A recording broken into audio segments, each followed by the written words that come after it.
Ученые технологического института в Массачусетсе ежегодно называют лучшие технологии и невероятные изобретения, способные улучшить и изменить нашу жизнь. Это технологии будущего, которые изменят мир, мышление и сознание миллионов людей. В список 2020-го вошли цифровые деньги, лекарства против старения и многое другое. Итак, представляем вашему вниманию десятку современных технологий, призванных изменить мир к лучшему.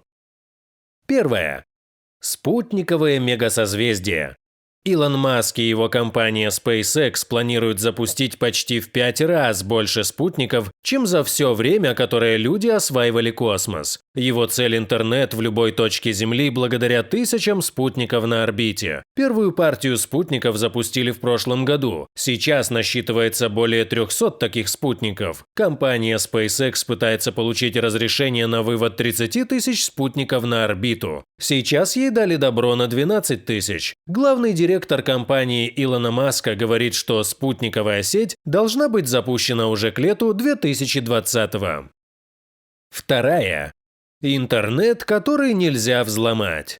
Авторы этой технологии, ученые из Нидерландов, обещают уже в этом году сохранить ваши персональные данные. Ведется работа по созданию сети интернет, объединяющей 4 города Нидерландов. Их рекорд – передача данных на расстояние 1,5 километров с помощью квантовых вычислений. Ученые хотят получить в этом году соединение между Гаагой и Делфтом. А в течение 5 лет обещают полномасштабную интернет-сеть. Их теория построена на квантовой запутанности. В этой сети все сообщения нельзя незаметно прочитать или расшифровать.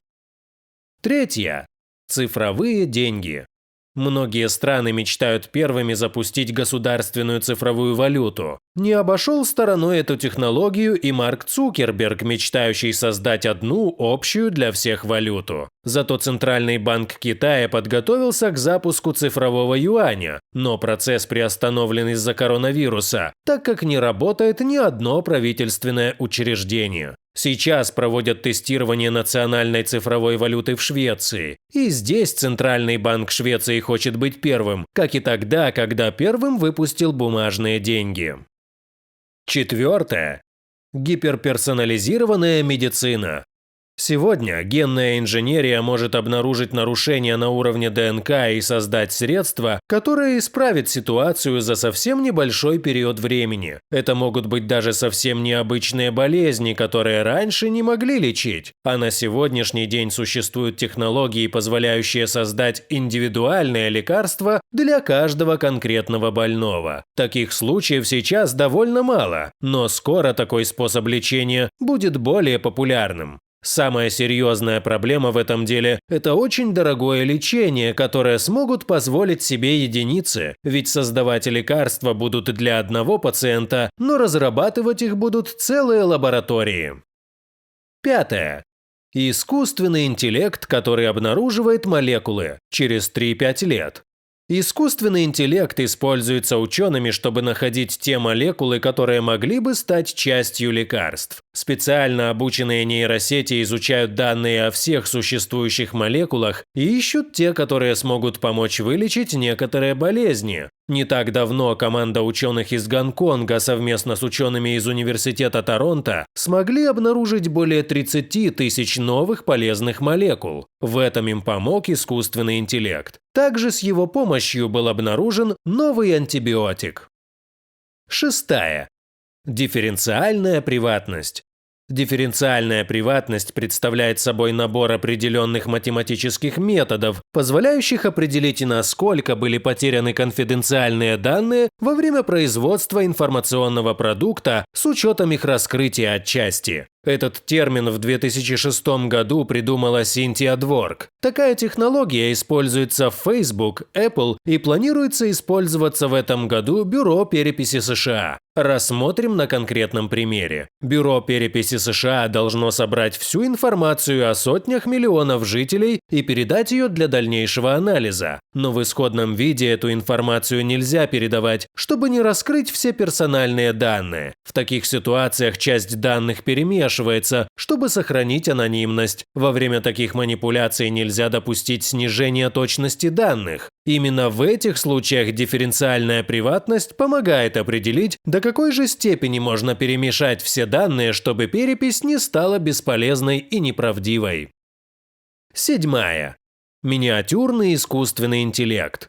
Сегодня многие компании смогли создать специальные микрочипы для искусственного интеллекта. Они могут совмещать свои способности и мощности с небольшим размером. Теперь искусственному интеллекту не нужно постоянно контактировать с удаленным сервером. Сегодня и помощники Apple и Google также могут не подключаться к сети. Такие технологии позволяют ускорить отклик на команды, а персональные данные пользователя находятся в большей безопасности, ведь они не покидают устройство.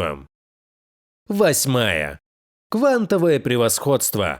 От 10 и более лет. В прошлом году компания Google сделала заявление о том, что создала квантовый компьютер, превзошедший возможности мощнейшего современного компьютера, который работает на кремниевых процессорах. Специалисты заявили, что процессор квантового компьютера может за 3 минуты 20 секунд сделать расчет, на который компьютер компании IBM потратил бы более 10 тысяч лет. Так, компания Google смогла получить квантовое превосходство. Но в IBM заявили, что компания Google смогла увеличить вычислительную скорость в 1000 раз, но не более. И информация не соответствует действительности. Как бы там ни было, но это достижение квантового превосходства стало историческим моментом. Теперь квантовые компьютеры должны стать такими, которые способны решать полезные задачи, а не только условную задачу по математике. Но это совсем непросто, ведь сложно поддерживать в определенном состоянии кубиты, когда их много. Ученые уверены, что смогут создать компьютер даже на 1000 кубитов, и он сможет выполнять полезные задачи.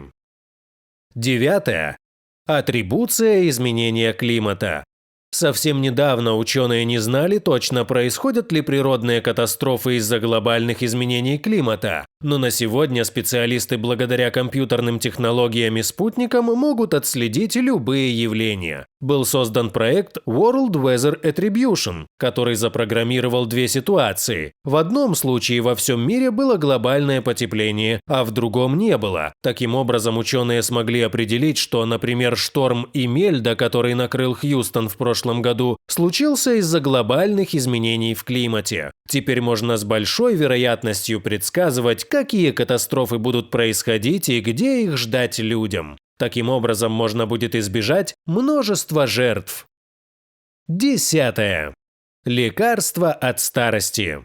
Средств, дающих вечную жизнь, пока не существует. Но есть препараты, способные побороть заболевания, которые вызваны из-за старения. Такие препараты могут в ближайшем будущем появиться. Их называют синолитики. Они способны находить старые клетки, которые погибли, и выводить их из нашего организма. В молодом возрасте за это отвечает иммунная система. Но чем старше становится человек, тем она справляется хуже. Невыведенные мертвые клетки могут приводить к воспалительным процессам и возникновению онкологии. На сегодняшний день испытания синолитиков проводит компания из США Unity Biotechnology. Еще одна компания Alkahest пошла другим путем. Она людям в возрасте внедряет элементы крови молодого организма. Так ученые пытаются бороться с болезнями Паркинсона и Альцгеймера. А на этом у меня все. Друзья, не забывайте нажать на колокольчик, чтобы не пропустить следующие выпуски. Всем пока!